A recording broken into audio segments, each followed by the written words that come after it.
Olá, estamos iniciando mais uma análise semanal e para dar início à nossa análise vamos ver o desempenho do Ibovespa durante a semana. Podemos ver que o Ibovespa teve uma alta de 2,8% durante a semana, um desempenho bom depois aí de algumas semanas de correção. Podemos ver que o Ibovespa fez um movimento corretivo desde o patamar de 72 mil pontos até o patamar dos 57.600 e aqui no gráfico semanal vem fazendo uma inside bar durante a semana. Seria interessante ele romper a máxima dessa semana, que seria no patamar de 62.300 pontos, mais ou menos, e assim podemos aí melhorar a perspectiva do mercado a curto prazo. Sem esse rompimento, acredito aí no mercado lateral para a semana. Colocando no gráfico diário, podemos ver o forte movimento corretivo que o Ibovespa fez e inicialmente fazendo o seu pullback. Então o Ibovespa já subiu desde o seu fundo cerca de 7,6%, fazendo o seu pullback, e podemos ver a diminuição do volume no seu movimento ascendente. Iniciou esse movimento com volume e durante alguns pregões de alta o volume começou a cair, mostrando assim uma preocupação aí para o mercado. Então aí o mercado deveria subir com volume ascendente, como não está fazendo esse movimento, fico preocupado e ainda fica a sugestão de manter a cautela para as posições compradas. O mercado já está um pouquinho esticado no curto prazo, mas pode aí continuar subindo, mas ainda manteria a cautela pela falta de volume no movimento ascendente que o mercado fez nos últimos pregões. Seria interessante romper os 62 mil pontos e 300, assim vou ver se um caminho livre, sem resistências à frente e podendo aí testar o patamar de 63, 65 mil pontos. Dando uma analisada no IBX, fazendo um movimento similar ao Ibovespa sem grandes divergências. Mesma situação, subindo com volume decrescente, o que mostra aí uma preocupação para as operações na ponta compradora. Apesar do bom desempenho durante a semana do Ibovespa, subindo cerca de 2,8%, o mercado ainda segue em tendência de baixa e as operações que podem favorecer serão as operações na ponta vendedora. Então até a tendência virar, consequentemente, as operações que irão dar mais lucros serão as operações na ponta de venda e devemos manter a cautela na ponta compradora. Com relação ao Dow Jones, o Dow Jones fechou a semana caindo 0,56 com um movimento pior do que o Ibovespa. Podemos até analisar no gráfico que ele fez um martelinho aqui no suporte, o Dow Jones, e fazendo um movimento pior do que o Ibovespa durante a semana.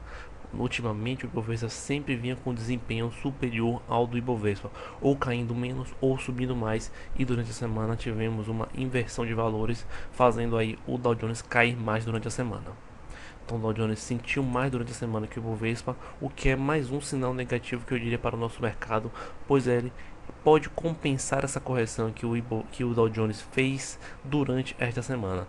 Então repito, a cautela para posições compradas, pois o mercado aí pode continuar essa correção durante a semana. Então, Dow Jones, interessante seria romper o patamar dos 10.624 pontos, que seria a máxima da semana. Rompendo esse patamar dos 10.264 pontos, o Dow Jones fica com um caminho livre para novas altas e assim pode chegar a testar a região dos 10.500, 10.600 pontos. Então vamos torcer para que o mercado rompa a máxima da semana passada e assim melhorar a perspectiva positiva para o mercado. Caso o mercado não consiga romper esse patamar, acredito no movimento lateral para a semana.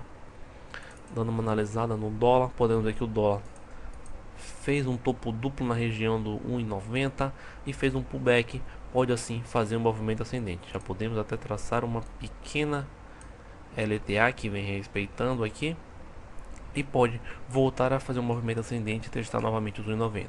O gráfico do dólar está mostrando que está volátil o mercado, com barras muito grandes, mostrando que a volatilidade do mercado continua e deve continuar nesta semana.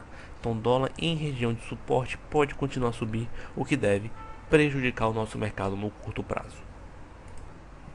Dando continuidade à nossa análise, vamos analisar agora o VIX, o índice do medo, o índice que mede a volatilidade dos mercados. podemos ver que o VIX chegou a atingir o patamar de 50 pontos, um patamar bastante elevado, indicando a alta volatilidade no mercado. O VIX fez um recuo durante a semana, mas já está no patamar dos 32 pontos. Então o VIX é possível ter feito um fundo de curto prazo no patamar dos 30 pontos e já está voltando a fazer um movimento ascendente. Então o VIX respeitando o suporte aí no patamar dos 30 pontos, seria interessante o mercado perder esse patamar dos 30 pontos para assim diminuir a volatilidade no mercado e voltar a perspectiva positiva para o mercado. Até então, VIX fazendo suporte, fez um pullback e pôde continuar seu movimento ascendente, o que mostra uma preocupação no mercado. VIX voltando a subir, volatilidade aumenta e a correção consequentemente continua. Então o VIX respeitando o suporte aí no curto prazo, um suporte no patamar dos 30 pontos e pode voltar a subir e testar sua resistência no patamar de 50 pontos. Vamos acompanhar o desempenho do VIX durante a semana e ver se ele respeita o suporte no patamar dos 30 pontos. Respeitando o suporte, a perspectiva aí é de mais correção para o nosso mercado.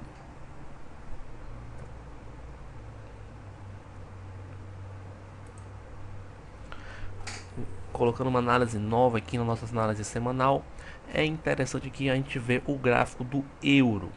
Então aqui esse é o gráfico do euro com o dólar. Podemos ver o seguinte: o euro com o dólar fez um suporte no patamar dos 1,20. Então acredito aí que se o euro perder esse suporte que tem, acredito que o buraco do mercado vai ser mais embaixo e nós iremos fazer uma correção maior.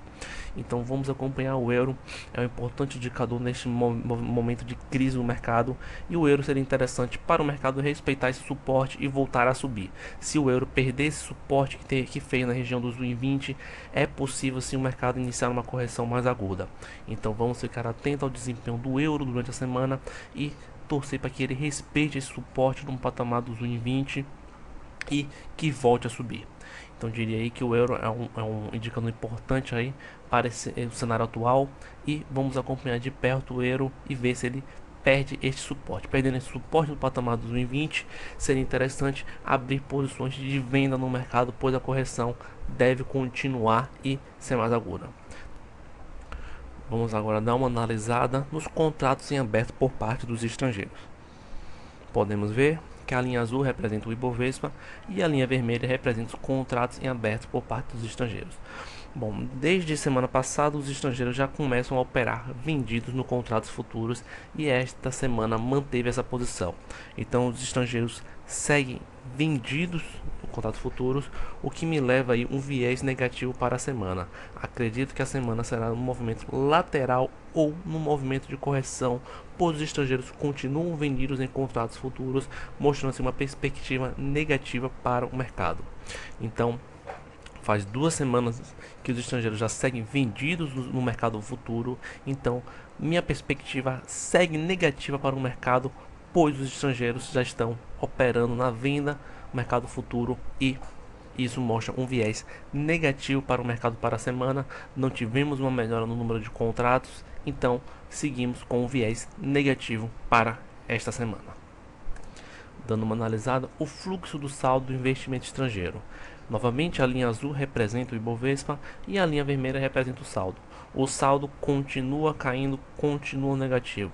Tivemos uma leve alta durante a semana, mas ainda segue negativo o saldo do investimento estrangeiro e sem grandes melhoras. Então a perspectiva segue negativa, o viés ainda é negativo para o mercado e o investimento do estrangeiro vem confirmando este movimento. Sobre o saldo de pessoa física, segue positivo, segue ascendente, o que confirma um movimento baixista. Normalmente, o saldo de pessoas físicas vão contra o movimento da bolsa, ou seja, se a bolsa está subindo, o saldo de pessoa física segue caindo. E se a bolsa está caindo, o saldo de pessoa física segue subindo. Então, novamente, a linha azul representa o Ibovespa e a linha vermelha representa o saldo de pessoa física. Podemos ver que desde quando o mercado começou um processo corretivo, o saldo de pessoa física segue ascendente, mostrando que estão comprando bolsa. Então, o fluxo do saldo de investimento de pessoa física segue ascendente, segue subindo, o que confirma o viés negativo para o nosso mercado e a perspectiva negativa para esta semana.